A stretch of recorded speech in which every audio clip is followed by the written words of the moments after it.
సభకు నమస్కారం. ఈరోజు వరంగల్ నడిబొడ్డున ఆర్ట్స్ కాలేజ్ గ్రౌండ్లో ఇందిరాగాంధీ గారి జన్మదిన సందర్భంగా మన పరిపాలన రేవంత్ రెడ్డి గారి నాయకత్వంలో సంవత్సర కాలం పూర్తి చేస్తున్న శుభ సందర్భంలో మరి వరంగల్ నగరాన్ని ఎన్నుకొని ఇక్కడ విజయోత్సవ సభ నిర్వహించుకోవాలని ఆలోచనతోటి మరి ఇక్కడికి విచ్చేసి ముఖ్య అతిథిగా ఈ కార్యక్రమంలో పాల్గొంటున్నటువంటి మన ప్రియతమ నాయకులు మన ముఖ్యమంత్రి సోదరులు రేవంత్ రెడ్డి గారికి, మన డిప్యూటీ సీఎం బట్టి విక్రమార్క గారికి, మన పిసిసి ప్రెసిడెంట్ మహేష్ కుమార్ గౌడ్ గారికి, మరియు నా తోటి మంత్రులకు, ఎమ్మెల్యేలకు, ఎంపీలకు, మరి ఇతర ప్రజాప్రతినిధులకు, అదేవిధంగా ఈ కార్యక్రమాన్ని ఇంత విజయవంతం చేయడానికి అహర్నిశలు పనిచేసినటువంటి కలెక్టర్స్కి, కమిషనర్కు, సిపి గారికి మరియు ఇతర అధికార బృందానికి, ఈ కార్యక్రమానికి వివిధ ప్రాంతాల నుంచి విచ్చేసినటువంటి మహిళా సోదరీమణులకు, నాయకులకు, కార్యకర్తలకు, పత్రికా సోదరులకు, ప్రముఖులందరికీ కూడా నా యొక్క హృదయపూర్వక నమస్కారం. మరి ఈరోజు నాకు ఏం మాట్లాడాలో అర్థం కావడం లేదు. ఎందుకంటే నేను 30 సంవత్సరాల నా రాజకీయ జీవితంలో చాలామంది ముఖ్యమంత్రులను చూశాను. అందులో ముఖ్యంగా నేను అందరికంటే అభిమానించేటువంటి నాయకుడు రాజశేఖర రెడ్డి గారు. రాజశేఖర రెడ్డి గారి తర్వాత అత్యంత అభిమానించే నాయకుడు ఎవరంటే రేవంత్ రెడ్డి గారు అని చెప్పి నేను మరి పబ్లిక్గా నేను చెప్తా ఉన్నాను. అయితే అన్ని ముఖ్యమంత్రుల మీటింగులు కూడా నేను అటెండ్ అవ్వడం జరిగింది.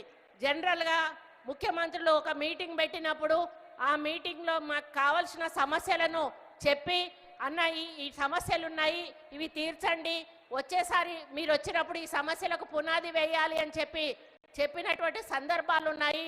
ఆ తర్వాత ముఖ్యమంత్రి గారు మరి అవి మంజూరీ చేసి మళ్ళీ వచ్చి ఫౌండేషన్ వేసినటువంటి సందర్భాలు ఉన్నాయి. కానీ బీఆర్ఎస్ ప్రభుత్వంలో ఆ ముఖ్యమంత్రి దగ్గర కూడా నేను పనిచేశాను.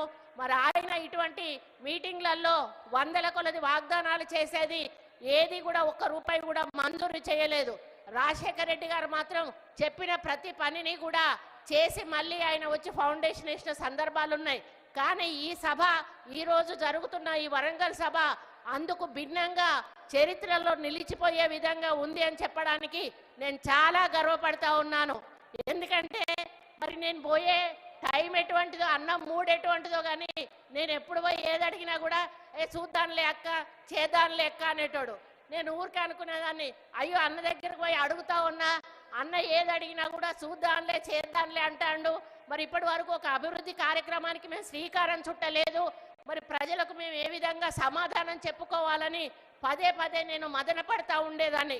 కాకపోతే ఆయనతో ఎప్పుడు వెహికల్లో ఎక్కినప్పుడు కూడా ఆయన ఒకటే మాట చెప్పేవాడు, అక్క హైదరాబాదు మనం ఏమి చేయలేము, కానీ వరంగల్ నగరాన్ని మాత్రం మనం ఏ విధంగా అంటే ఆ విధంగా రూపుదిద్దుకునే అవకాశం ఉంది. కాబట్టి వరంగల్ని ఎన్ని ఫండ్స్ అయినా కూడా ఇచ్చి ఒక మంచి పట్టణంగా తీర్చిదిద్దడానికి మన వంతు సహాయం సహకారం తప్పకుండా ప్రభుత్వం నుంచి ఉంటుంది.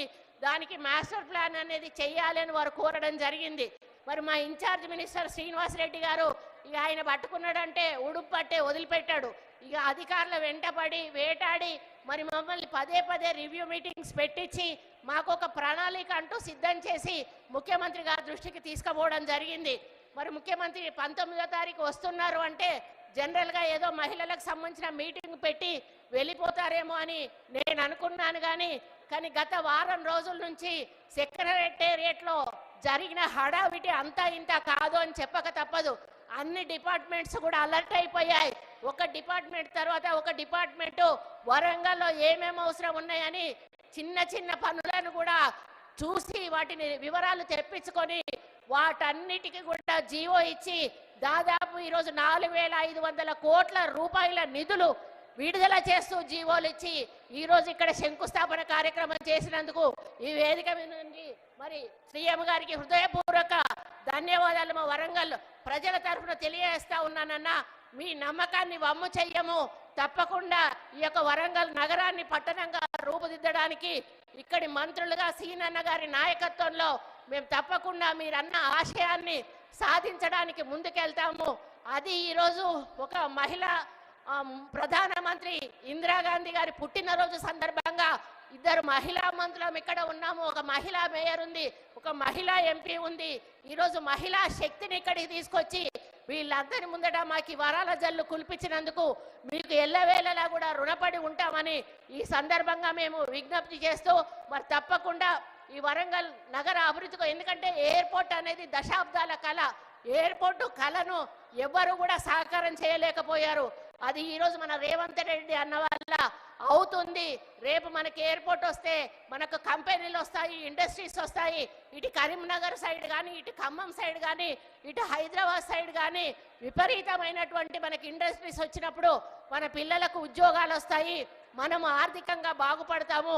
ఈ దాని ఎయిర్పోర్ట్ వల్ల చాలా అభివృద్ధి జరుగుతుందనే విషయాన్ని మీ అందరికీ కూడా తెలుస్తూ, అండర్ గ్రౌండ్ డ్రైనేజ్ అనేది కూడా మా వరంగల్ ప్రజల కళ, అది కళగానే మిగిలిపోతుంది అనుకున్నా, కానీ ఈరోజు దాన్ని నిజం చేసినందుకు మిమ్మల్ని ఈ వేదిక మీద నుంచి మా ప్రజల తరఫున ధన్యవాదాలు తెలియజేస్తూ, ఇంకా మీరు చాలా శంకుస్థాపనలు చేశారన్న, వాటితో వరంగల్ నగరం అంతా కూడా సుందరంగా తీర్చిదిద్దబడుతుంది.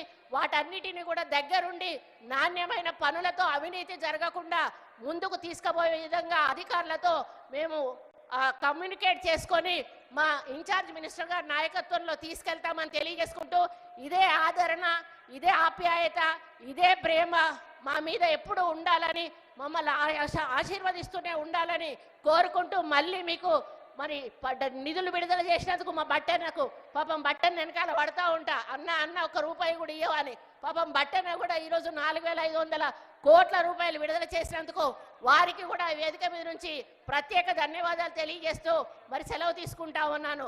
జై కాంగ్రెస్! రేవంత్ రెడ్డి గారి నాయకత్వం, రేవంత్ రెడ్డి గారి నాయకత్వం! జై కాంగ్రెస్!